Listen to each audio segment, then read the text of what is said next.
You have to be relentless for yourself and be resilient. I could easily have given up so many times, which sometimes I feel like I'm just gonna give up. Like, it's so hard owning your own business. There's so many things. There's so many moving wheels. There's plenty of times in my life that I look back on that I wanted to give up completely. Just stop. Give up. And I never let myself. I just keep thinking to myself, like, I can't, because soy terca, like, no, this is not going to beat me. Like, I'm just going to keep going. You just have to be resilient and relentless for yourself, not for anybody else. Like, none of this stuff that I'm doing is for anybody else but myself.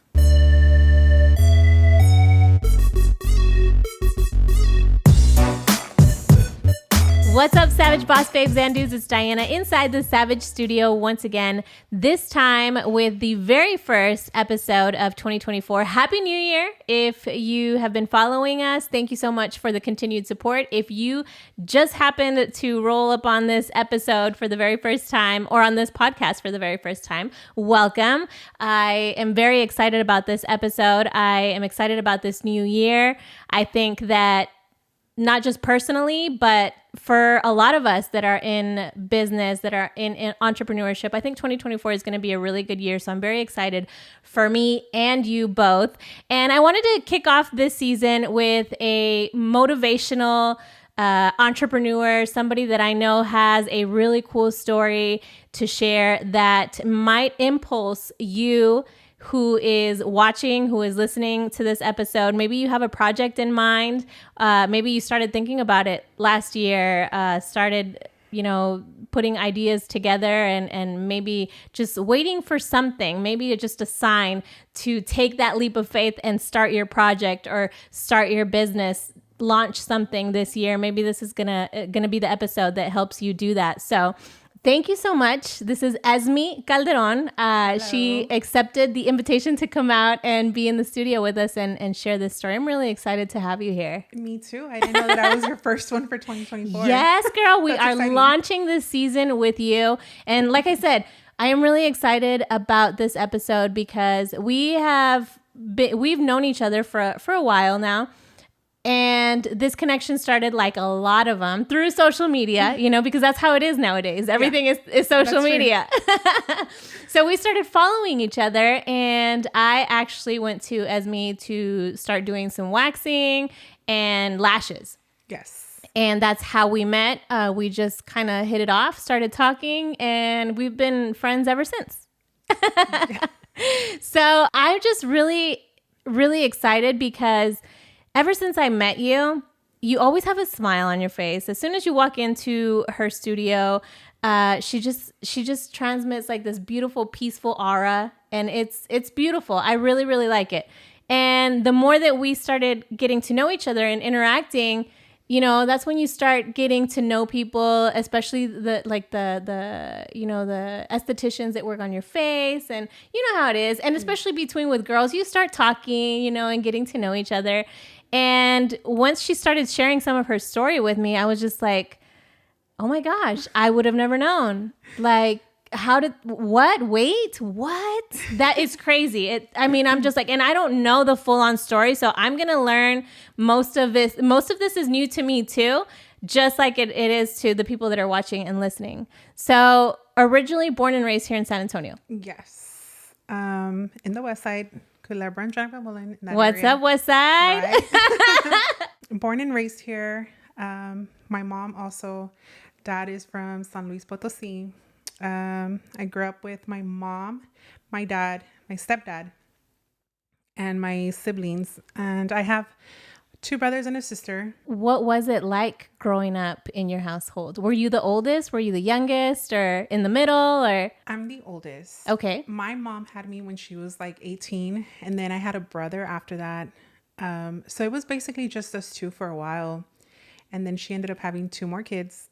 So for a long time, it was just me and my brother. And then I was the oldest, but I wasn't a really good role model for her. I wasn't a good role model for my siblings. Were you kind of a rebel? I was, not always. I've always seen myself as shy. And I think the rebel part started like when I was like 12 or 13. But I also think that it's because just feeling lost. Mm-hmm. Like feeling lost. And were you close to your parents and your brother? Did you have close relationships with them? Well, me and my brother are close in age, so the fighting was always there, you know? We're Yeah. always picking on each other and fighting. And as far as my mom, like, no. Like, No. I wasn't close to my mom, but it's kind of like both parents weren't really there.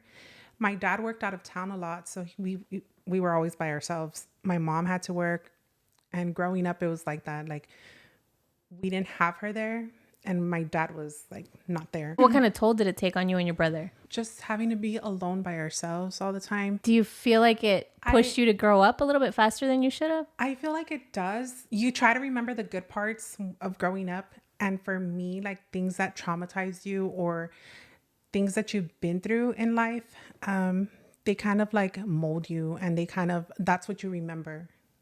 I can't sit here and say like about all the different things that we did when we were young. I can say like we would hang out with my mom's family a lot and my dad's side of the family a lot. I remember mostly of the trauma part. Like that's what I hold from my childhood. I don't hold like the good stuff because I don't remember the good stuff. I just remember like all the bad things for some odd reason. And I think it's things that I have carried with me along the way. You mentioned that your rebellion started around 12 or 13. Yeah. Now, before that though, was there good things in your childhood that maybe have been blocked off, or you just do not remember that at all? I don't remember the good parts only because I've always felt like the outcast, like the black sheep of the family. Really? Yeah. I felt like that because I always felt like this, like not belonging to my family, you know? Was it something that your parents or the rest of your family said or did to you, or why did you have those feelings? I had those feelings growing up because my dad's side of the family, we would be there a lot. And I always felt like nobody liked me, kind of. Okay. And my grandmother on that side wasn't really that nice to me. So it made me feel like, you know, like I wasn't part of the family. Mm-hmm. And then with both parents not really being there for you, and then just feeling alone, it made me feel like that. Like it made me feel like that energy wasn't there, like that family unity wasn't there. Yeah. And I think I started rebelling too because when I was like 12 or 13 is when I found out that my dad was not really my dad. My mom told me that she was like, I was already older, and out of nowhere, like I didn't get like an explanation or nothing. It was just like I was outside with my friends, and then she calls me in, and then she tells me like, shows me a picture, and she's like, this is your dad. And how old were you at this point? I was like 12 or 13, I think. Okay. I think I was probably 12, maybe 11. I don't know, somewhere between there, 11 to 13. At that moment, did it kind of click in your mind of that? Yes. Ese rechazo that you were getting from that side of the family? Yeah, it did, because you sense it, but you don't know how to explain it because you're a kid. You don't really know. Like, it's not my fault, you know? And when I found out about that, or when my mom told me, it kind of messed with me because I have my dad, my stepdad, like he's my dad. Being told at that age, especially because it's a hard age growing up already, and being told that your dad that you think is your dad is actually your stepdad, and then you have like a dad that you didn't even know about. And then I had so many questions about it, but I didn't get any answers. So basically she just spilled it on you, like, hey, this is not your dad. Yeah, this is your with the picture. Dad. But then there was no explanation afterward. No, I didn't really know anything. And I kind of brushed it off. Like, I didn't know what she was talking about. And I brushed it off, and I just went back outside. And I was confused because I was just confused being at that age. And as it kept going, it started to make sense to me as to why my dad's side of the family was not really like loving or whatever, or what you would expect, you know? They didn't embrace you. Yeah, I wasn't embraced. And I feel like there's maybe a select few of my dad's side of the family that I loved, or I care about. But I feel like it was hard too, because I grew up with that family, and I have like my dad's younger brothers, my uncles. We're the same age, or we're close to the same age. So I grew up with boys. Like, that was my family, and I was accepted by them. But everybody, the adults, is where it was weird for me, you know? And I think just being told that at that time, like it sent me to that, like, to be rebellious. But I think it's just like unanswered questions. Did your relationship with your mom change at all? I mean, after she revealed this big secret, did she try to get closer to you? Did you try to get closer to her? No, Or did it separate you guys more? I'm not trying to bash my mom at all. Like, I love my mom. She sacrificed a lot. She had me at a very young age. So I don't want to bash her. But my mom did what she could with me at the time because she was really young when she had me. Like, she's only 18. She don't even know what she's doing, you know? So I don't want to say like bad things about her, but I feel like she was growing while I was growing too. She was learning. Yeah, she was learning, and she was did the learning best with she you. could with what she had and at the time that we were, at that time, But also too, my mom is not, I don't want to say that my mom's not loving, because she has like the biggest heart ever. Like, she will give you the shirt off her back. She's a good person. But I felt like towards me, and I still feel it like that. And I joke about it all the time, with her now. But I've always felt like there was like a hate for me, or like there was something maybe about you that reminded her probably of something that maybe she was trying to forget. And I always felt like she wasn't a protective mom. Like, she didn't know how to take care of me as me being a girl. Like, I wasn't taken care of, So, and I think that's a lot of the resentment that I have towards my mom also, because I held it against her for a long time.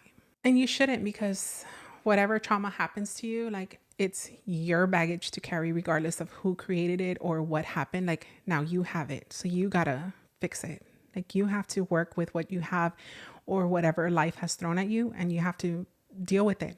Of course, I didn't know how to deal with it because I'm only 12, 13, you don't know how to deal with like certain traumas in your life at that age, you're learning. You mentioned not feeling protected. Yeah. Did that cause any more other trauma that as I got older, yes. And I think that's why I would rebel too, because growing up, as far as I can remember, I've been like sexually abused, and it happened so frequent that it was normal for me, and it felt normal. And I always say this, but people think I'm like, it's dumb, but it's really not, because when somebody doesn't know, they don't know. Mm-hmm. If you don't teach your kids right from wrong, they don't know. At what age did this start? I was probably like 4 or 5. And it was just people that are close to you, people that have access to you, mm-hmm. And it messes with your head when you find out that was wrong, because you don't know. And then you don't say nothing. Like, to this day, my mom's probably never going to see this, but to this day, my mom still doesn't know. You know what I mean? Like, she doesn't know. Like, how does she not know that there's something wrong with me, Mm-hmm. Or that people that were around me were doing things to me, Yeah. Like, she just did not know. At this point, have you been able to forgive your mom? Yes. And the only reason, yes. Yes, and I have accepted that my mom is who she is. And she's still my mom. Like, that's the mom I got,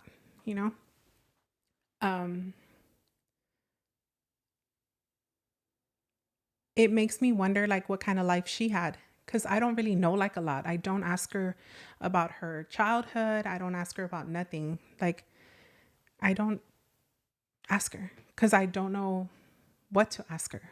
And then we don't have a good relationship. Like, I'll talk to her and I'll see her, but I don't, I'm very guarded with my mom. Mm-hmm. Like, I feel. And do you feel like she's the same way with you? I mean, yes. I feel like my mom. She's not an open book. No. I'm more of an open book, but I have to be asked something for me to, like, I've just always been like that. I don't hide stuff, and I like to express what I feel and what I'm thinking all the time. And with my mom, I feel like she kind of walks on eggshells with me because she doesn't want to trigger me, but I don't want her to feel that way either. But at the same time, my mom has her own issues. And she gets triggered too. So to keep the peace, I just don't say nothing. I'll let her talk and talk and talk, and I'm just kind of like zoned out. Like, not in a bad way, because I'll try to like be helpful for her, or I'll try to talk to her. But I feel like my mom's too negative and I'm too positive. Like the things that she tells me or says to me, they're so negative that I just want to like reply back, but I don't. I'm just like, okay. Keep the like, peace. Yeah, Keep the peace. Keep the peace. Because I've always been the type of I'm not like that no more, but I've been confrontational. So if you looked at me the wrong way, I would say something, or like, my mom would say something wrong and I just want to flip out on her. Growing up, I was doing that, but I'm not like that no more. So I try to like be more,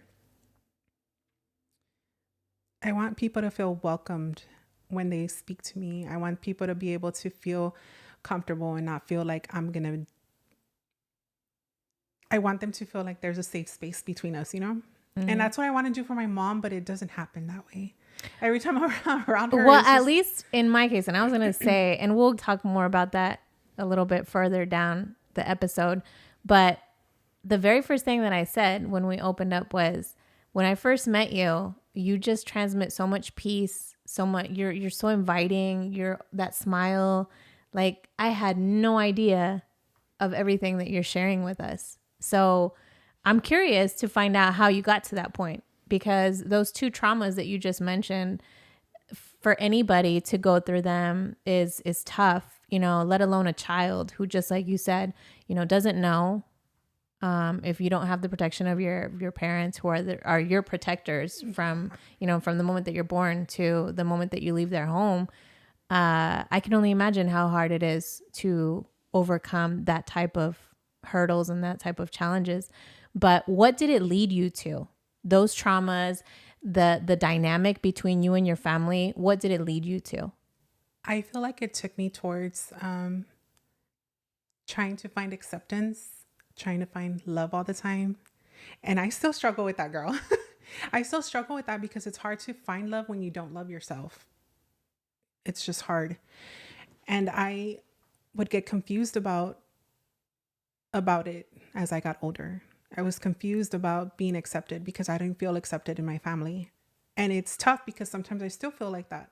I feel like I don't belong there. Like, that's not where I belong, And my family will tell you that I always get lost. Like, I stay to myself. I try to like see my nieces and nephews and stuff, but I stay more to myself. Those traumas and not having a good relationship with my mom, it just pushes you out. It pushes you out. And for me, I was being rebellious and I would, skip school.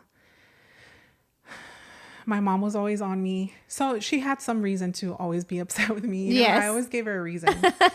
There was always a reason for her to be upset with me. But, I started drinking at a very young age. I was always trying to party, be out there with my so-called friends, And I associated with a lot of gang members. Really? Yeah.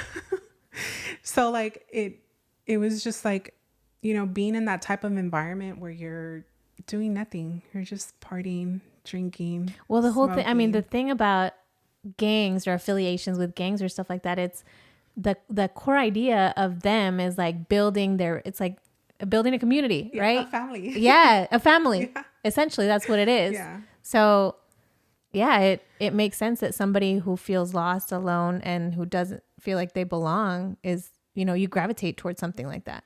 Yeah. I remember one time, when I was being rebellious, my dad would try to talk to me. Like, I think so. Now, is this your stepdad or your real dad? When I say my dad, I'm talking about my stepdad. Okay. Yeah. Because my real dad is not in my life, even though I've already met him. He tried and I tried, but at a point where I was like messed up in my life. And I kind of like didn't want to. It wasn't the right time. Yeah, it wasn't the right time. And now that I'm older, like I try to talk to him, or I've tried before, and there's no connection there. Like he has kids and stuff, and I talk to one of his daughters, and sometimes, not all the time, it's rare, but I feel more of a connection to her than to him, Yeah. So I'll get the occasional birthday, happy birthday or happy new year or something, but it's rare. So I don't have a connection. So when I say dad, I'm talking about my stepdad. Okay. And I think so highly of him because My dad has been, even though he wasn't there, not because of anything else but work, like he was providing for the family. So his job would send him out of town, like doing all that stuff. So I think highly of him because a lot of the things that I learned were things that he was trying to teach me when I was going through my rebellious stage. Oh, when I was going through that stage, and he would always try to talk to me and kind of lecture me and tell me like about life and stuff. And I just didn't want to hear it. And he didn't know any of the things that you had been through. No. So none of my family knows, like, oh, if they see this, they're going to know. but none of my family knows that I was going through that. And I was a troubled kid because of it, because I didn't understand what was happening. And then when I finally understood and I started talking about it with one of my friends, I finally realized that it was wrong.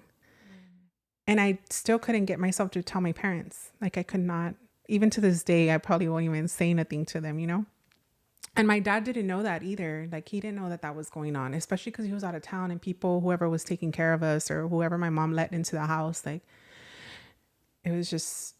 He just didn't know what was going on. Know. He just knew that you were that I was out of control, that you were being bad. Yeah. And I remember one time, like I kept thinking like, well, since he's not my real dad, he really doesn't love me. You know what I mean? Yeah. But it changed my relationship with him because once I found out it was wrong, I was not scared of my dad. I wasn't scared of him. I was just like, oh, here's another guy. Like what does he want from me?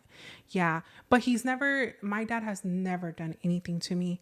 And I feel like going through that and the things that I was put through with my mom changed me and my dad's relationship because I distanced myself from him because I didn't want to get close to him.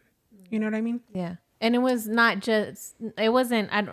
it just because it was him or the fact that he's a male? He's a male. Yeah. Yeah. And so this was in general little, with all males. Yeah, because growing up, I remember my dad, at one point my parents were not together, and I remember my dad picking me up still, like even though I'm not his kid, he would pick me up when he would pick up my little brother. My parents were still together, but at one point they had broken up, and he would pick him up, but I would get to go too. So he'll take us to go eat and then drop us back off. So like when I started realizing that what was happening to me or what I was going through was not normal, and then my mom not knowing and not being protective of me, it just made me feel like, well, what else is going to happen to me? Or like, it kind of made me scared. And I was always aware of like, okay, like it's wrong. Like I shouldn't, like nobody else should be touching me or whatever. Right. Mm-hmm. And it changed me and my dad's relationship because my dad was very loving with me. Like I used to let him like kiss me on my head. Like he used to do this to my hair. Like, and now I have like no contact with my dad. I don't even know what it feels like to hug him. And I don't know what it feels like to hug my mom because I don't like it. Like my mom has tried to be affectionate with me, and being that I grew up with that trauma and then her not being affectionate with me. Yeah. It's so awkward and it's so weird when she tries to give me a hug. And it's weird because I'll see my siblings. I don't know. My little sister, I don't think she like hugs my mom and stuff, but my brothers do. So like they'll go up to her, kiss her on her cheek or something, and they'll hug her. But I don't know what it's like because I don't do it. Like I don't. And if she tries to, it just makes me feel so awkward. Like, but it's because of that. Like our relationship has always been strained, Mm-hmm. And it's me always fighting her too. Like I've been fighting her for like ever, Yeah. It wasn't until recently that I had started like talking to her again because I had stopped talking to her for a while. But so you're going through all this rebellion, mm-hmm. And you're just pretty much just trying to act out your feelings, mm-hmm. The way that you're feeling, the way that you view yourself. At any time at any point during this time, are you thinking about your future? Like, what do I want to do? No. What's gonna be of me, or nothing like that? No, not at all. Not at all. None of that was in my head. The only thing I thought about when I was young was partying, like hanging out with my friends, partying. I will say this, like nobody might believe it, but I was really smart. Or I know I'm smart, but I was really smart in school. So I had all these advanced classes. But that went down the drain because I was always fighting. I was fighting with with people at school like all the time. So my mom would get so furious. And at one point I went to from one school, I got kicked out. So she was so mad because she had to put me in another school. I went to that school, nothing in my brain as far as like what I'm doing with myself. Like I have no direction. Like I don't know what I'm doing. All I know is that it's fun to go out. It's fun to go drink. It's fun to hang out with all my family. Like, you know, I'm going to say family because the gang related people were my family. Like, so I would hang out with that family. I wasn't thinking about none of that stuff. I wasn't thinking about school. I wasn't thinking about nothing else. When I got to high school, I told myself I was going to, you know, do better, you know, and freshman year was crazy. It was just crazy. Like, I just remember not doing anything that I had to do. I remember skipping all the time. And when I would skip, I would go back to my house. Like my mom would drop me off and I'd like hitch a ride back. I would ask friends like, y'all want to go to my house? Like my mom's not there. So I would do that. And everybody knew like, if you're going to skip and you didn't see me at school, like go to my house. Like everybody knew I was there. So I did a lot of partying and a lot of Freshman year drinking. was crazy. Sophomore year The same. Junior year Junior year, it got a little crazier for me because I went to another school. I went to another high school because I wasn't doing good at the school that I was at. And out of like 3 months, I only went like a week. Oh, wow. Yeah. And I had one of my friends like transfer me over. Like my mom didn't even transfer me over to another school. Like I kept thinking like, oh, I can do homeschooling. Oh, that was one thing too. Me and my friend, we thought it was a good idea to get homeschooled so we don't have to go to school, you know? Yeah. We didn't learn nothing. Like, how are we going to homeschool? Like, there's nobody teaching me nothing. I'm not learning anything, you know? Yeah. And then I got her mom to transfer me to another school and I got transferred to another school. And then my mom was so mad because I kept skipping school. I kept getting in fights. And then I remember having to do community service and my mom, they gave her community service and she was so mad at me. Like she was so upset because, and I remember her folding because we went to like the Good Sam that's over there in the West Side. Okay. So I remember her being so mad, like folding clothes, you know, like, por tu culpa que estoy, you know. She was so mad. But I've always felt like my mom has been very, you know, it's Mexican moms, you know, they love their boys. And boys can do no wrong. Yes. So, and then also too, both of my brothers have been really great. My brother has done his stuff, but he's always been like successful, like both of my brothers.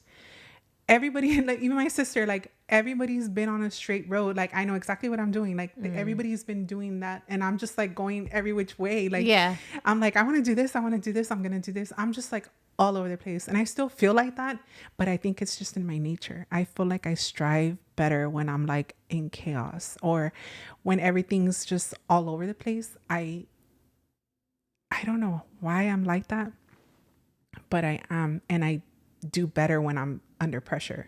Really? Yeah. I don't know why, but that happened.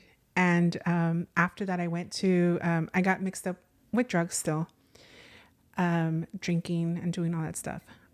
I was still like very broken and I was doing like things that I shouldn't have been doing, hanging with people that I should not be hanging around with no direction. And then I get incarcerated. At what age? I think I was like 18 or 19. I think I was 18 going on 19.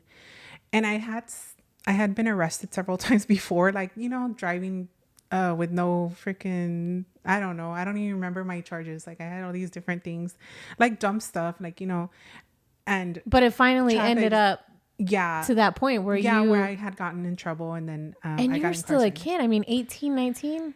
What were you thinking? Honestly, I was not thinking. Were you scared? At first I wasn't because I was like, they're going to let me out. Because I've already been locked up so many times. Like I've gotten picked up so many times. Oh, so it was not your first. It wasn't my first time being arrested. Gotcha. Yeah. And I would get pulled over for the dumbest things and I would talk my way out of it. And so you thought this was going to be just another walk in the park again. I thought so, but it wasn't. I got arrested. They tell me that I'm going to do like X amount of time. Okay. And I'm just like, what? And the judge told me, he literally looked at me and said, when he sentenced me, because I did end up doing time, he says, if you ever get in trouble, I'm going to make sure you get your 40 years. And I was like, what? And this is an 18, 19-year-old kid listening to somebody, an adult, and tell you that you're going to... It scared me. But at the same time, when I was in there, it was just very lonely and sad. Like, you're around a bunch of, like, the crazy stuff that I've seen and the crazy people that I've talked to. I'm just like, what? I don't even belong here. How did it transform your mind, though? This is the best part, is that being incarcerated was the best thing that could have ever happened to me. Wait, what? Yeah, it was the best thing. It sucked, but it was the best thing that could ever happen to me, because I told them that I had a drug problem. So they took me to jail, and I did this like program, like a rehab type program, but still locked up. That place that I went to, they had a lot of counseling. So all the resources that you needed were there. Exactly. Because I don't think at that time, like, growing up in a Mexican house, like, you don't need counseling. Like, estás loco. Like, loco. Like, what do you need? Like, whatever. Yeah. Ponte a limpiar es lo que necesitas. No te seas flojo. Levanta la escoba. Yeah. Like something like that. So I don't think my mom, if I were to tell her that I needed help, that I would have gotten it. Because she doesn't understand it herself, Yeah. When I got locked up, looking back at it, I realized that was like the best thing ever in my life, because the route that I was on and the people that I was around, the things that have happened to me and the situations that I put myself in as a girl, I just wouldn't, I don't even know how I'm sitting here talking to you, So being locked up got me the counseling that I needed, and I got to hash out a bunch of stuff, things that I didn't even think about, or I could not. I feel like I sorted it out in my head. Still resenting my mom for it for a long time, resenting her for it, and hating the fact that I grew up like that, where I'm not remembering good times. I'm just remembering bad times. Like, why is all my childhood just remembrance of like just all the bad things that have happened to me, and that I was hyper focused on that.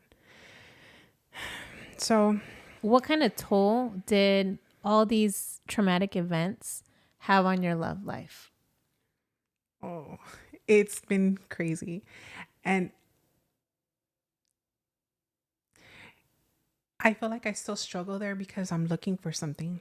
I'm looking for that acceptance and that love. And I got it one time. I've been married 3 times. Right when I got out of being incarcerated, I met this guy. He was a friend of a friend, and he was super sweet. Not my type of guy, but when I got out, I had all these things that I sorted out in my head, but still no direction. I still didn't know what I was doing. I still didn't know where I was going to go or what I could do with myself. I didn't know the potential that I had at that time, or what I could have possibly done with my life. Like, I wasn't thinking about stuff like that still. I was still thinking like, okay, like now what? Like, I have to work, like something, Yeah. So I met this guy, and we just became friends, and he was the sweetest guy ever. And he had a crush on me, and I went along with it. He became my best friend. And he accepted you even though broken. Yeah. He accepted me broken. Like, what else do I want? He knew all my flaws. He knew where I was coming from. He knew all my secrets, and he accepted me. So we became really good friends. And then one day I remember him giving me one of those fake rings, like that you get when you go to a wedding, those little fake rings. Yeah. And he put it on my finger, and he's all like, one day it's going to be real. Right. And I was like, oh, that's so sweet. Even though I wasn't in love with him, I had a lot of love for him, like a lot of love for him. I cared about him. And I was like, you know what? I'm just going to settle down, because my life is crazy. Like, I don't know what I'm doing. My life is crazy. I went back to my parents' house, and it had been a revolving door for me. So I told myself I'm just going to settle down with him. Was this the first time that you were able to have a healthy relationship No. with? No, because I was still so broken. Like, you can't have a relationship with somebody who doesn't love themselves. They're torn. And he, as much as he tried to love me, I still hated myself. And I feel like I wasn't a good wife to him all the time, but he was so like rooted in his religion and in God that he helped me a lot. Like, he understood. I used to like cut myself all the time, and he would stop me from it. And he would try to understand me. And he's like, why do you do that? And I was like, I don't know. I don't know. I don't have an answer for that. And sometimes he would go to work and he'd come back and I'd just be crying. And he's all like, why are you crying? I don't know. I just feel like miserable. Like, I'm sad. And I felt like I was depressed. I just didn't know that that's what it was, you know? Mm-hmm. And we stayed together for a long time. So after the incarceration where you were receiving the counseling and you had the resources that you needed, when you left those circumstances, did you have any type of help anymore, or those resources just stopped and you just didn't? Resources stopped.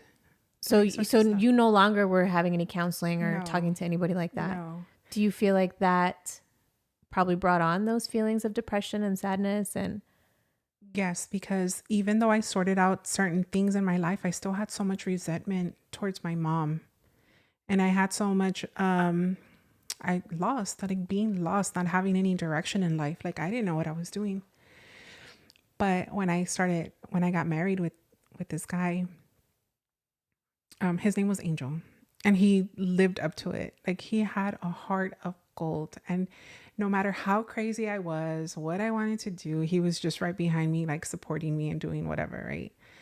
So I get with him, and as I get older, I start settling down as far as like getting my life together. Like, what am I going to do? What do I want to do? And I got into college, and then I became like a student forever because I enjoyed it so much. I was like, why didn't I stay in school? Like, I love it.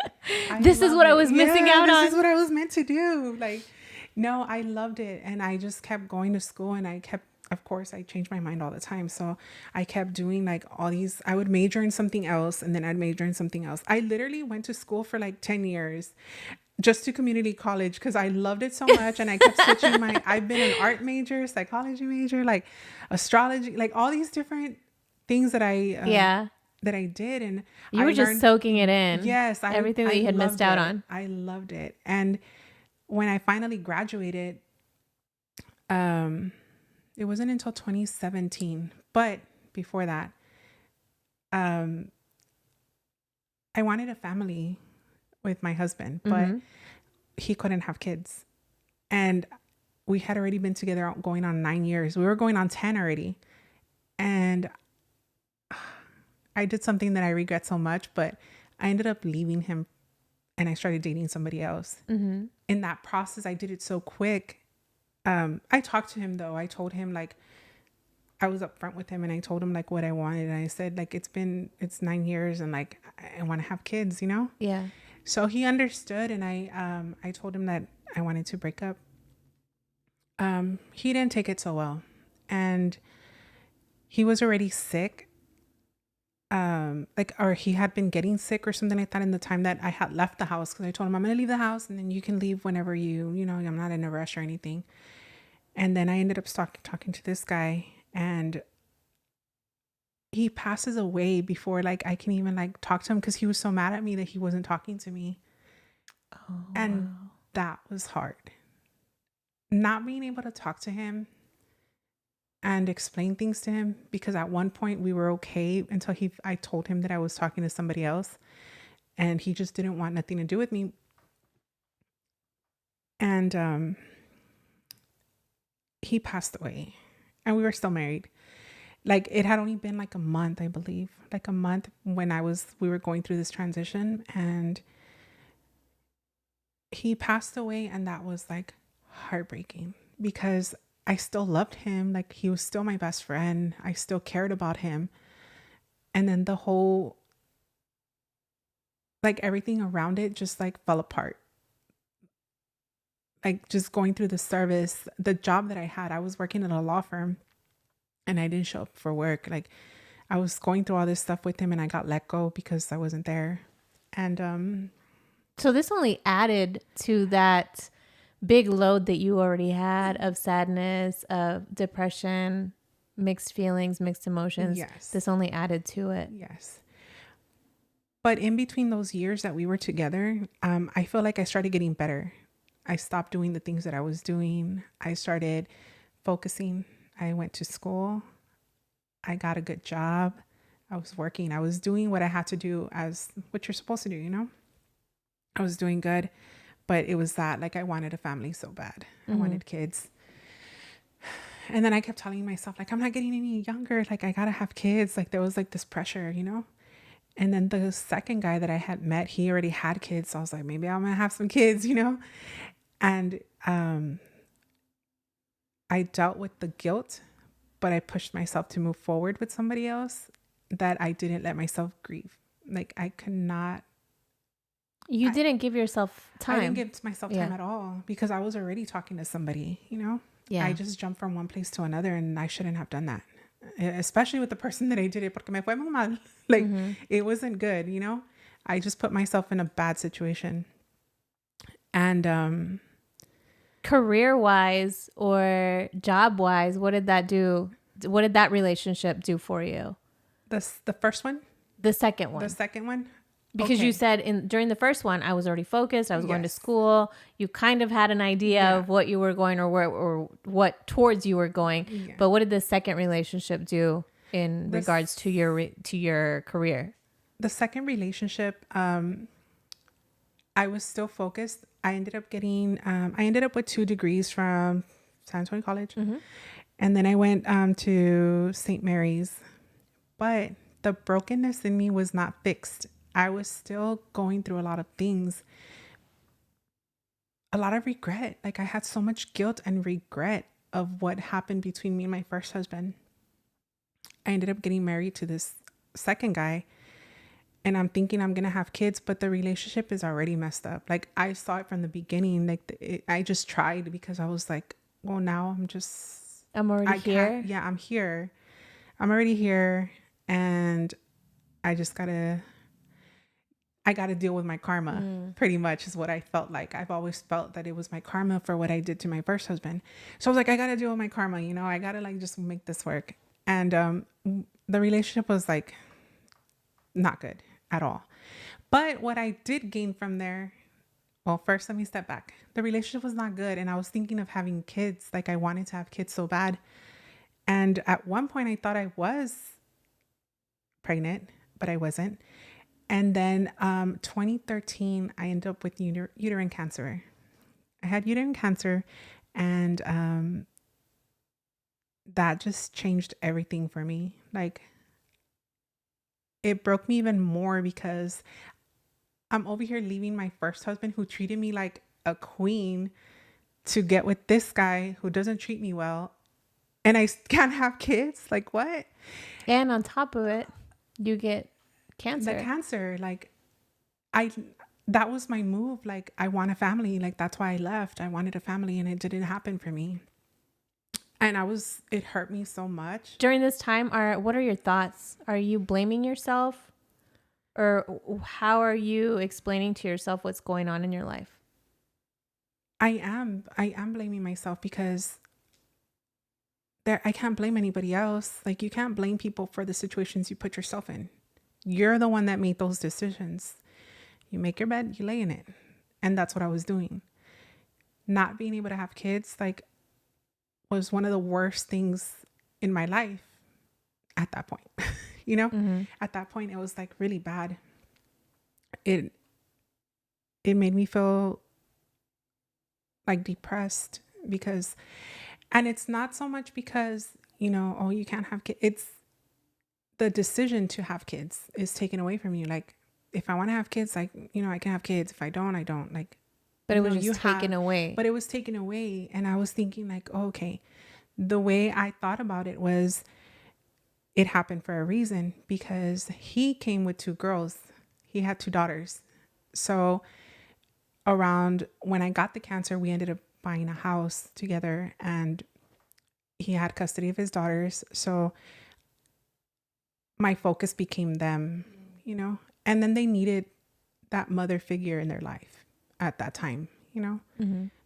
They had a rocky relation, and I think that's what bonded us. Like the relationship they had with their mother Was not very good either. was not what it should have been for them or what they needed. So that bonded us a little bit more because I was able to step in when they needed me, because I've always tried to, like, I've always said, like, if they need me, I'm there. And if they don't, that's okay.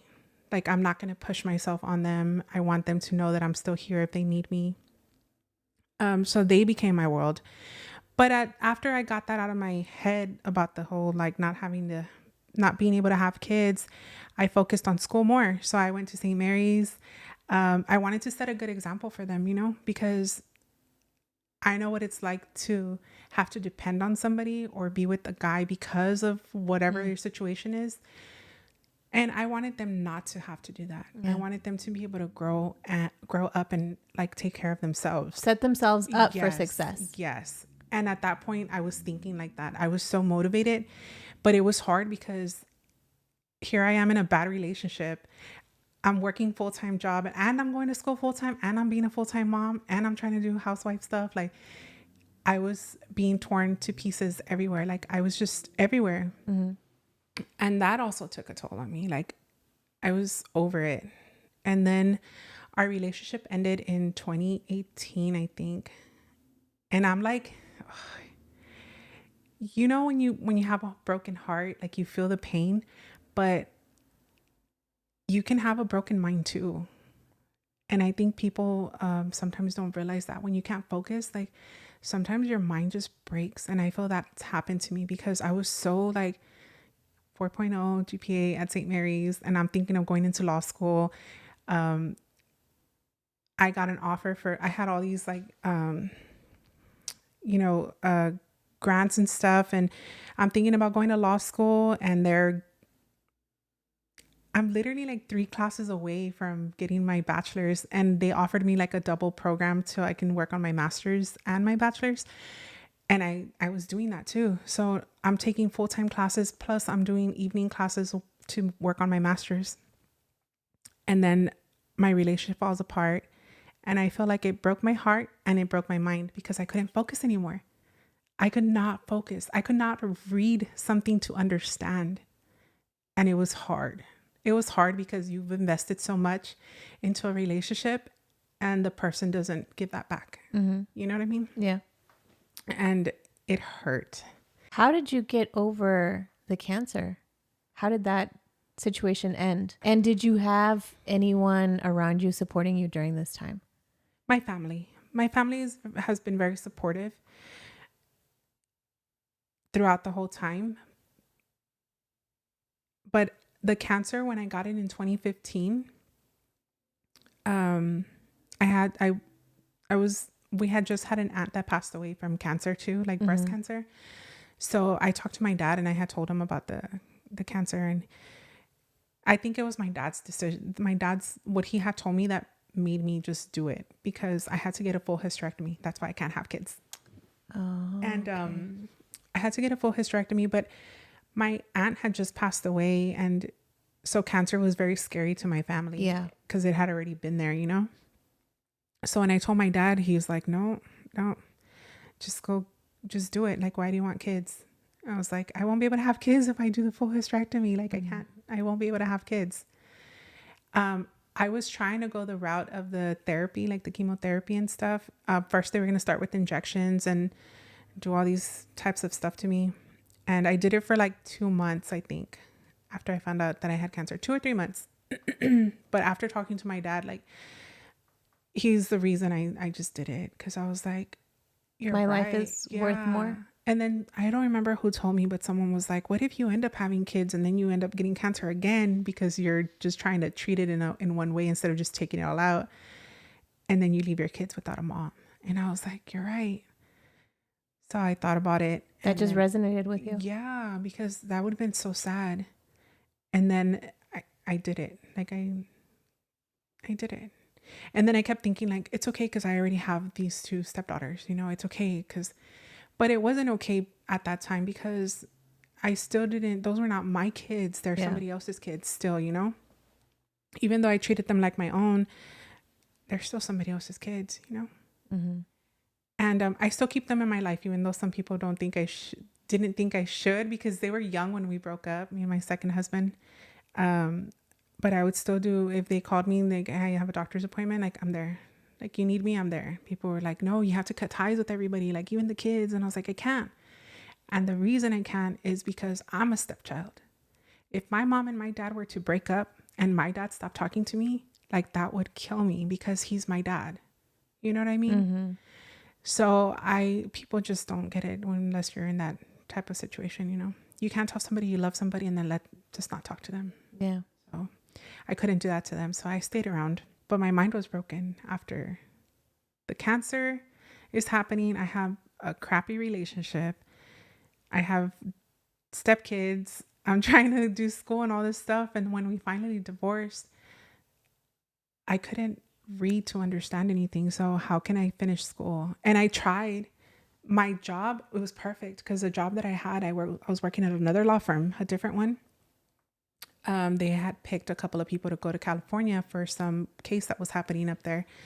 So I got sent over there and it was perfect timing. I signed the divorce and I think that like the next week they sent me. It was hard. Like it was something hard to get over because every day I felt like, it made me feel like a failure. Like, and then I kept asking myself like, why?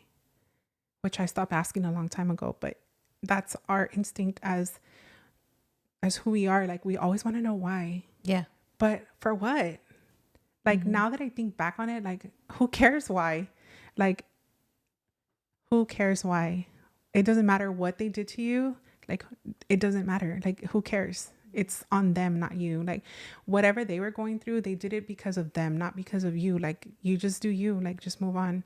I didn't understand that at that time. And I was so broken. Like I was so mentally broken and heartbroken, but I still worked. I still did what I had to do. The school part is where I stopped. I couldn't do it no more. Like, so I'm in California trying to work a job, trying to function and trying to do my schoolwork.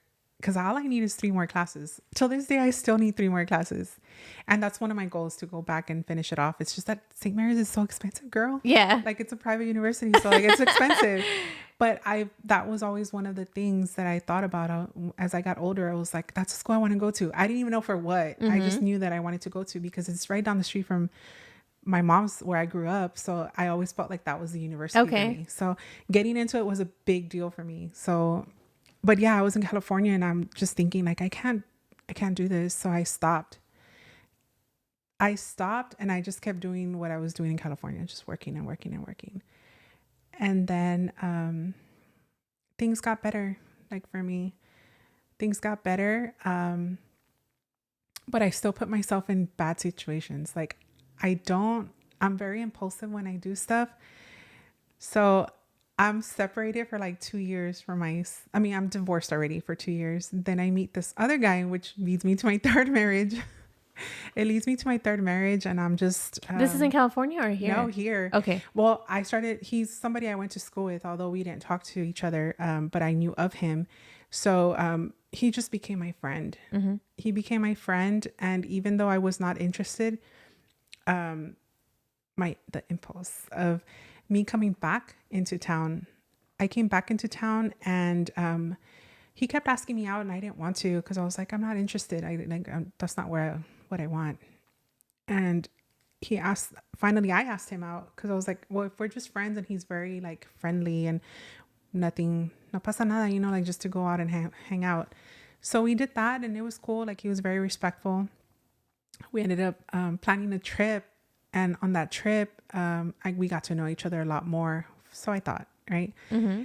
And of course the impulse in me is just like, he's super sweet. Like he's a sweetheart. Like I love him. Like he's sweet. And then I got married again, like really quick, super quick. I went out with him in like October. We took a trip in November, and by December we were married and living together in the next following year. And this is around COVID. So it was like, okay. And we took like all these trips and I just had fun with him. And then that came to an end because in reality, I didn't fit into his life. Like he lives a different lifestyle than I want to live, or I don't want to live that lifestyle, and I live a lifestyle that he doesn't want, you know? Like we're just two different people, but we're very I feel like we're very close still. The third husband I have a business with, so I still see him all the time. So we do a painting business, ES Painting, and we're very close in that sense because even though we're not together, he's still there. I don't think that he'd go anywhere. He's just there, and if he needs me, I'm there. Like I have a good relationship with him, and I wouldn't want to like stop talking to him because at one point I felt like he was like my new best friend, you know, like he was somebody that I can talk to about anything and not feel like I'm being judged or whatever. Like, and whatever happened between us, like it made me really sad because it made me feel again like I failed, like another marriage. I failed the second one, I felt the first one, and now the third one. And do you feel like it was just a need to fill in a void that for some reason you haven't been able to fill? I think so. And do you still feel that void? Do you still feel like you need to fill it? Or have these experiences transformed that mentality? I feel like the void is still there because you always, and it's not so much just a void. It's because we're human. That's what we want. Whoever says like, oh, I'm single and like I don't care, like all this stuff, like, yeah, you're single, but you're still human. Like that's what we need. We need somebody else in our life to love us. Yeah. You know, we were not created to be by alone. Ourselves. Yeah, exactly. Like we're not. So of course I'm going to feel, and that's the running joke in my family. Like everybody makes fun of me because I've been married 3 times, or like I had a new boyfriend for a little bit. Like it's the running joke. But what they don't understand is that it still hurts at the end of the day because those are voids that I'm trying to fill that weren't filled when I was younger, you know? And it's created like that trauma that I've always like tried to work through and try to get through. And, but a lot of it has to do with like me being impulsive, and I do things sometimes just not thinking it through all the way. Yeah. Because I'm more of a like, I'm going to do it because who cares? ¿Qué te cuesta a ti? Or what does it matter to you? Or I'm going to do what I'm going to do because it's my life. Whether you're there or not, like it's, if you don't support me, that's fine. Like, I don't go around telling people how to live their lives. So, and I'll get married again, girl. I'll get married again. I'll get married again, given the right person. I don't know. I just feel like it is a void that's always trying to be filled. But every time you're with somebody, you always pick up stuff and you learn something new about yourself. My last husband, we still talk, and he's told me this before. He says that I have to love myself. And I didn't understand what that meant. Even through all the counseling, like everybody always says like, love yourself. But how do you love yourself? How do you do that? How do you do that? Yeah. And I thought about it because he loves himself. So I'm like, how are you supposed to love yourself if you don't know how to love yourself? Like, what does that mean? Thinking that you look pretty, or like, oh, like I look pretty today. Like I love myself. Like that's not what loving yourself is. I feel like it would be the things that you do for somebody else, do them for yourself. So like if I knew you love something and I want to show you love, and I bring you a cup, or like, oh, you love coffee, like let me bring you coffee, like that's showing love to somebody. For some people that's showing love, but for me, I was like, well, what do I have to do? So he's all like, you have to do the things you love. Like that's how you love yourself. And it's right. Like whatever you would do for somebody else, do it for yourself. Like if you're gonna buy somebody that's fluffy like blanket because you know they love fluffy blankets, like buy it for yourself. Like love yourself, give yourself that respect, the love and attention. Yeah, and you have to trust yourself too. Like trusting yourself is part of loving yourself. Like you can't just say like, I'm going to do this, and then you don't do it, because that's the same thing. If I tell you like, oh, I'm going to do this for you, and I never do it, I'm breaking your trust. It's the exact same way. And I read it somewhere that it's the exact same way. You have to trust yourself and love yourself. So whatever you say you're going to do for yourself, or do because it's going to make your life better, do it. Because if not, you're breaking that trust with yourself. You can trust yourself too. Like, and I feel like that's been a lot of my problem too. All the not trusting myself and not loving myself. And it's just like made my life just crazy, which I'm okay with because my life still feels crazy sometimes, and I'm perfectly fine with it. Like, I don't regret anything that I've done in my life. I don't regret the people that I've been with in my life.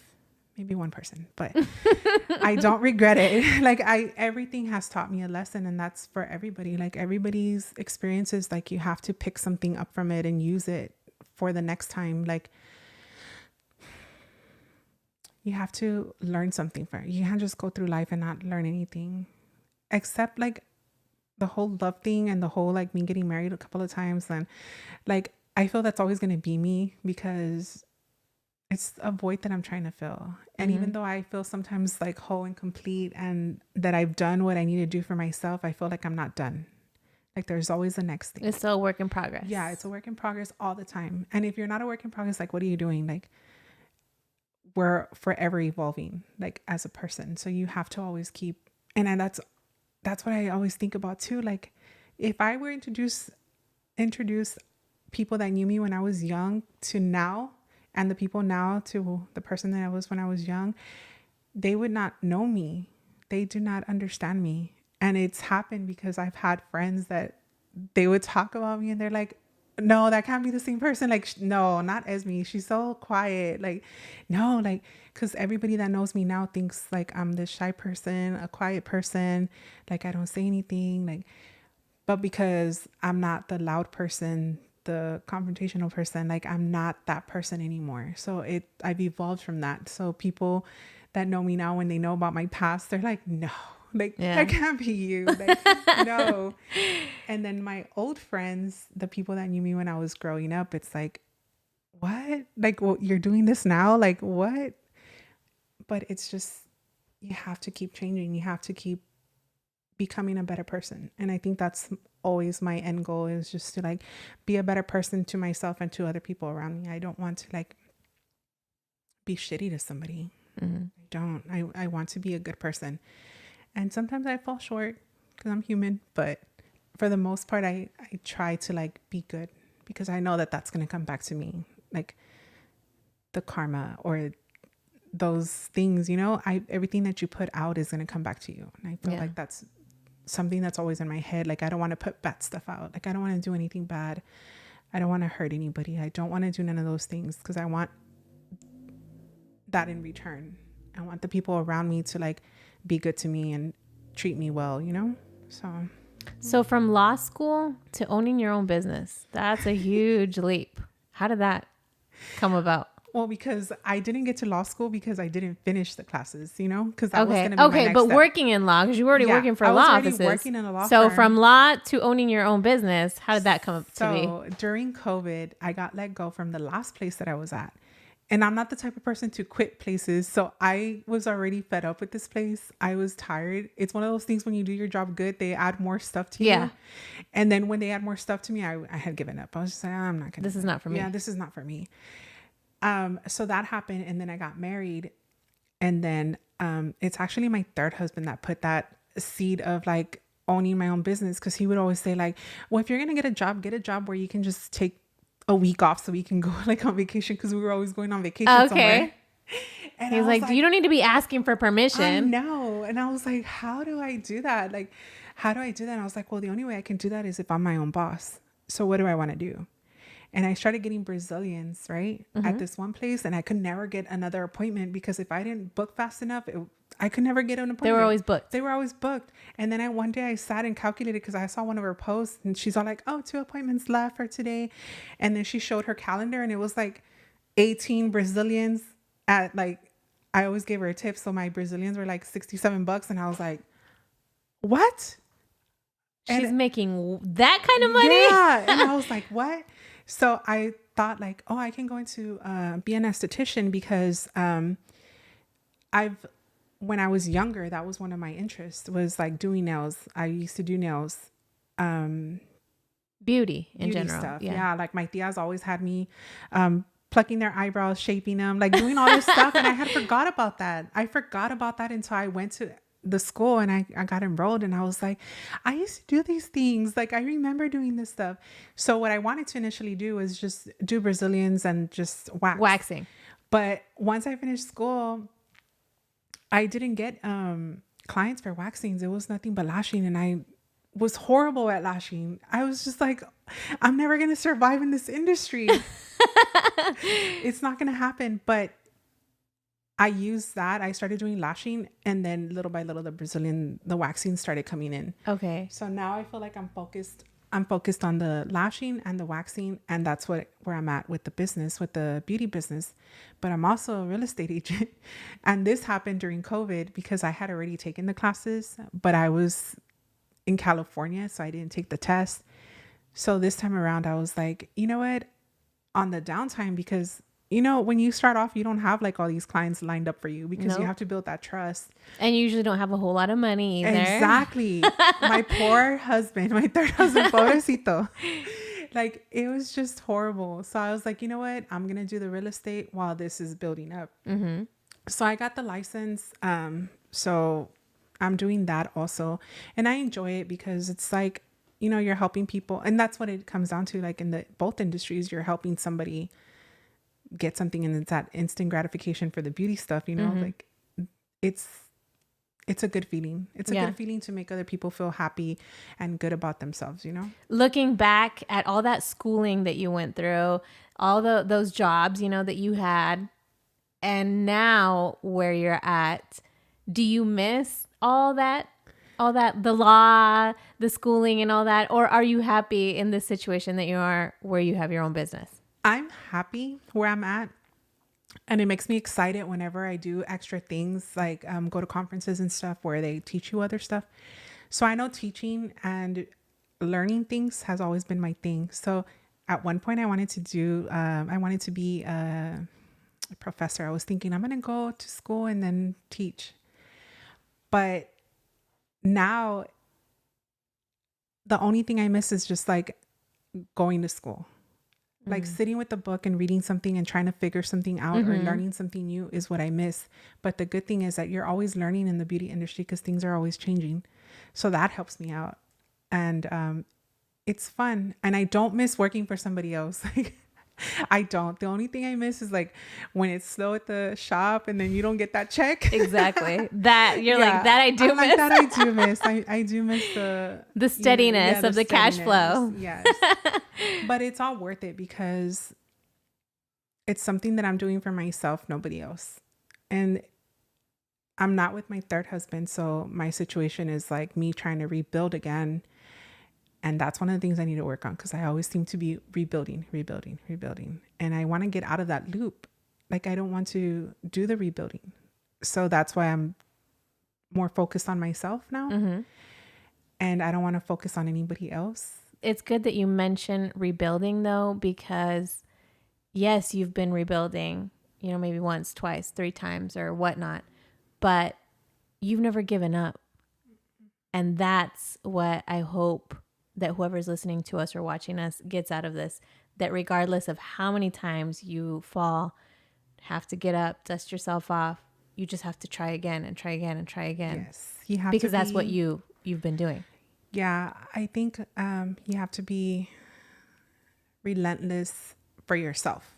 You have to be relentless for yourself and be resilient, because I could easily have given up so many times, which sometimes I feel like I'm just going to give up. Like, it's so hard. Like, owning your own business, there's so many things. There's so many moving wheels. Like, there's plenty of times in my life that I look back on that I've wanted to give up completely. Just give up. Just stop. Give up. And I never let myself. I just keep thinking to myself, like, I can't, because soy terca. Like, no, this is not going to beat me. Like, I'm just going to keep going. You just have to be resilient and relentless for yourself, not for anybody else. Like, none of this stuff that I'm doing is for anybody else but myself. What do you see for 2024 in regards to your personal life, your business, your growth? What are your goals for 2024? My goals for 2024 would be to grow my business. When I say grow my business, I mean my clientele, but also I want to help other people do the same thing that I'm doing. So I want to probably create some classes or open up another suite. Well, you've been to my suite, so it's kind of small, but I would like to get a bigger place and have people there and rent out suites and just build. But I also want to, I just want to be better. Like, I want to be better for myself in what I'm doing. I don't have anything specific as far as like moves that I'm going to make. It's more of me just trying to build my business while I'm building myself, while I'm working on myself, because even though I've been through all that and I've been through all the counseling that I had, like, I feel like I'm still work in progress. So I need to like keep going and keep building myself, keep being a better person, keep trying to be better at whatever I'm doing and just excel in that, like not give up and just keep going. That's really my main goal, is just to focus on what I'm doing with myself and with my business. Well, I have to congratulate you because I know that this was not easy for you. I know that you've had some anxiety over this invitation to come and share your story here with us. Know. But you did awesome. And Thank you. Your story is, like I said, never in a million years when I met you, before we started talking and connecting and getting to know each other, would I've imagined all this story that you have just shared with us. And I want to congratulate you because regardless of everything that you've gone through, you're still such a beautiful person. You still transmit such peace, and you are very welcoming, very inviting. I would have never imagined in a million years all this trauma that you've been through. So the good thing is that this trauma, it didn't kill you. It didn't kill you. And you are still very strong. I look at you and I see so much willingness, relentless. You said it yourself.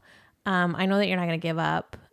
And you haven't given up. So you've already won the battle. I mean, you've already jumped huge hurdles. So I'm sure that there's nothing that can be thrown at you that you haven't already jumped over. Yeah. How do we follow you on social media?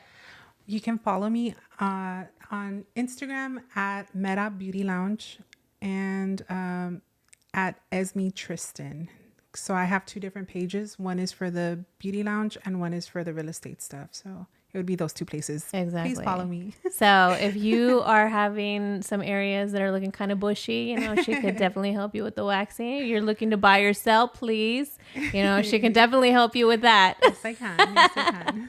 Thank you again so much for accepting the invitation. Thank you for listening and for watching. Thank you for your support. Please, please, please share to your social media so that your friends and family can also enjoy the Savage podcast. This episode was brought to you by Savage Coffee, now located inside the Boeing Center at Techport. And we're out. Good job. I felt like I kept going in circles. It was so nerve-wracking. No,